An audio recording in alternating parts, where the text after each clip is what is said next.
Og hérna eru blóm af baunum.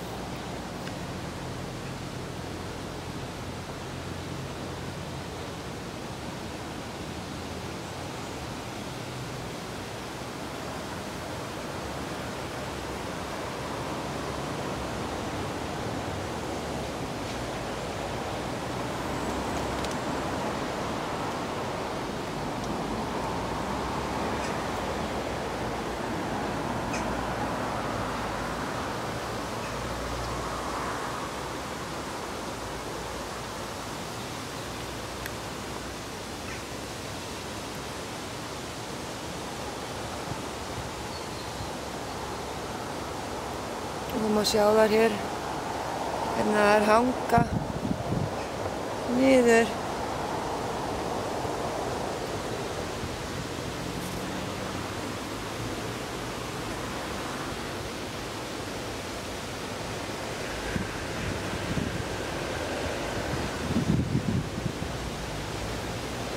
Nú og svo þarna hræbergirnir og það var upplagt að tína þá og nota þá sem fræ.